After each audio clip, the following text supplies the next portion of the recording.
আপনি কি কখনো গভীরভাবে ভেবে দেখেছেন আপনার চারপাশে যে হাজার হাজার মানুষ হেঁটে চলে যাচ্ছে তাদের সবাই কি আসলেই মানুষ, নাকি মানুষের খোসার ভেতরে লুকিয়ে আছে অন্য কোনো এক ভয়ঙ্কর সত্তা? কোটি টাকার বিলাসবহুল গাড়ি, চকচকে নামিদামি ব্র্যান্ডের পোশাক, আর সমাজে বিশাল ক্ষমতা, বাহ্যিকভাবে সবকিছুই একদম নিখুঁত। কিন্তু যদি তাদের ভেতরটা মরে পাথর হয়ে গিয়ে থাকে, যদি তাদের আসল আত্মাটা একটা পশুর চেয়েও নিচে নেমে গিয়ে থাকে।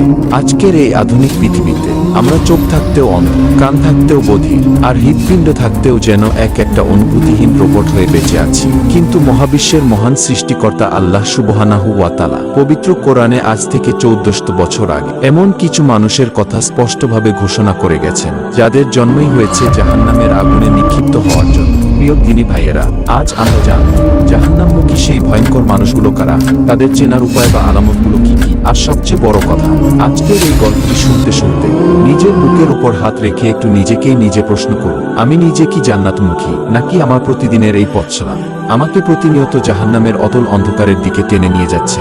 গল্পটি আপনার জীবনের মোড় ঘুরিয়ে দিতে পারে, তাই একটি সেকেন্ডও না টেনে শেষ পর্যন্ত আমাদের সাথেই থাকুন। চলুন তবে ফিরে যাওয়া যাক আমাদের বাস্তব সমাজের একটি চিরচেনা চরিত্রে। নাম তার জাহিদ। ঢাকার শহরের বুকে এক নামকরা তরুণ কোটিপতি ব্যবসায়ী সে।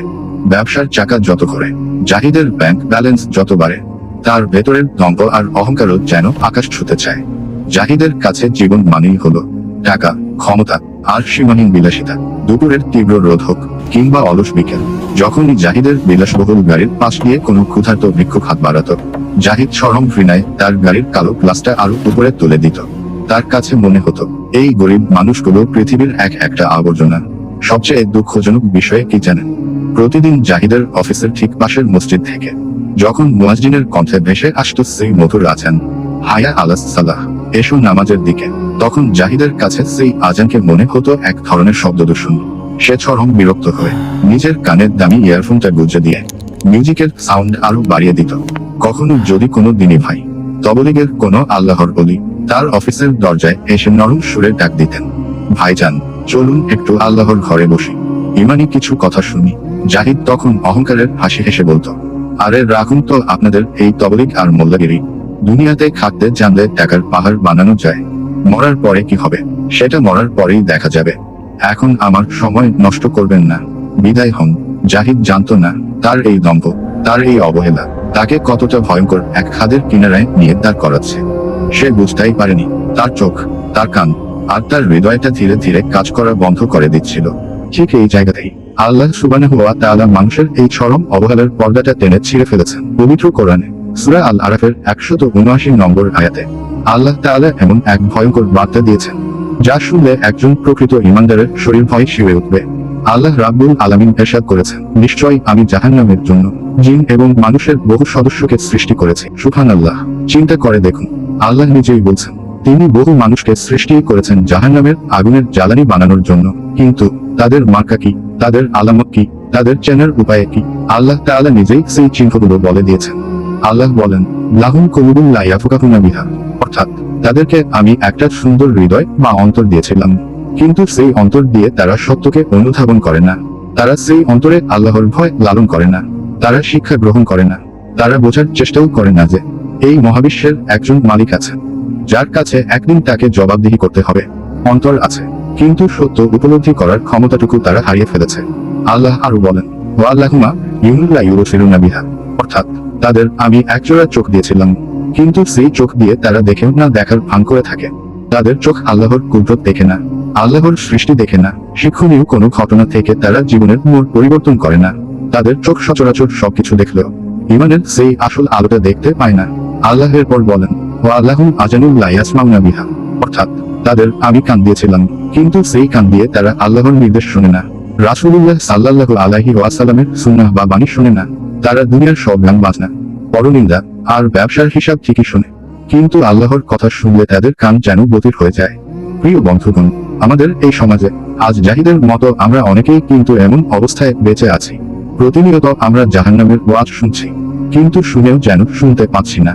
আমাদের জীবন পরিবর্তন হচ্ছে না, আমাদের চোখ দিয়ে আল্লাহর ভয়ে এক ফোঁটা পানিও ঝরছে না, আমাদের অন্তরগুলো পাথরের চেয়ে শক্ত হয়ে গেছে। কিন্তু আল্লাহ যার কল্যাণ চান তাকে তিনি কোনো না কোনোভাবে একটা ধাক্কা দিয়ে জাগিয়ে তোলেন। জাহিদের জীবনেও ঠিক তেমনি এক অলৌকিক রাত নেমে আসলো। সেদিন ছিল গভীর রাত। বিশাল এক বিজনেস পার্টি শেষ করে জাহিদ যখন তার রাজকীয় বেডরুমে এসে ঘুমিয়ে পড়ল, তখন শেষ রাতের দিকে সে এক ভয়ঙ্কর স্বপ্ন দেখল।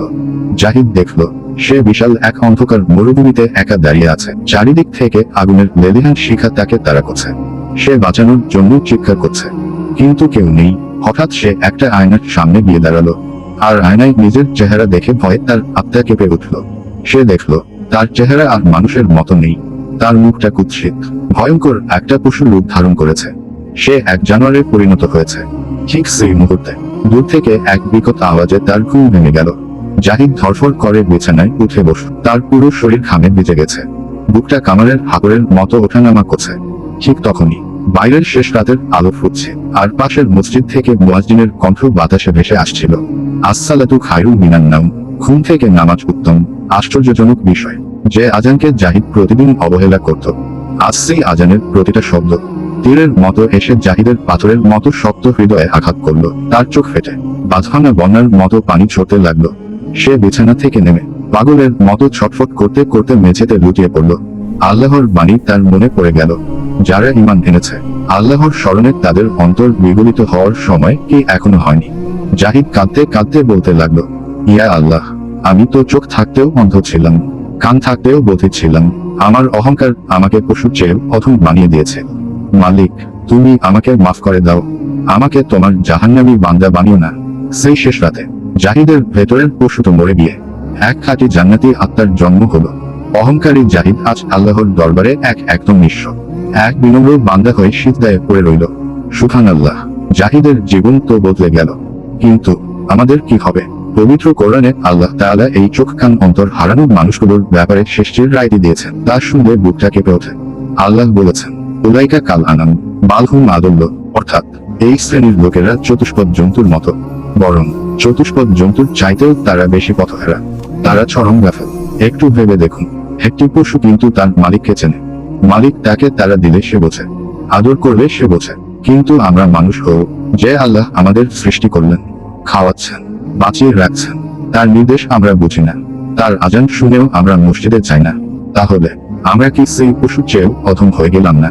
প্রিয় দিনী ভাই ও বোনেরা, মৃত্যুর আগে আমাদের এই শক্ত অন্তরগুলোকে আল্লাহর ভয় কোমল করতে হবে। আসুন আমরা নিজেদেরকে আল্লাহর জন্য বিলীন করে দেই। আল্লাহর কথা শুনলে যেন আমাদের ভেতরে পরিবর্তনের হাওয়া লেগে যায়। এই ট্যাবলিজার গল্প চ্যানেলের পক্ষ থেকে আপনাদের কাছে আজ আমাদের একটি ছোট্ট অনুরোধ। আপনার জীবনেও কি এমন কোনো অলৌকিক মোড় এসেছে, যেখানে কোনো তবলিকি দিনী ভাইয়ের একটু দাওয়াত বা আল্লাহর কোনো সতর্কবার্তা আপনার চোখ কান খুলে দিয়েছে, আপনাকে গুনাহের অন্ধকার থেকে আলোর পথে ফিরিয়ে এনেছে?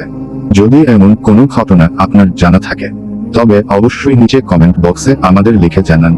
আপনার একটি সত্য ঘটনা হয়তো আজ অন্য কোনো পথহারা মানুষের হেদায়েতের উছিলা হয়ে যেতে পারে। আসুন আমরা সবাই মিলে আল্লাহর দরবারে হাত তুলি। ইয়া রাব্বুল আলামিন, আমাদের এই নিষ্ক্রিয় চোখ, কান আর অন্তরগুলোকে তুমি জান্নাতি আলোয় আলোকিত করে দাও। আমাদের অন্তরগুলোকে তোমার দিনের জন্য নরম করে দাও, এবং আমাদের সবাইকে খাঁটি জান্নাতি বান্দা হিসেবে কবুল করে নাও। আমিন সম্মা আমিন। ওয়া আখিরু দাওয়ানা আনিল হামদুলিল্লাহি রাব্বিল আলামিন। আসসালামু আলাইকুম ওয়া রাহমাতুল্লাহি ওয়া বারাকাতুহু।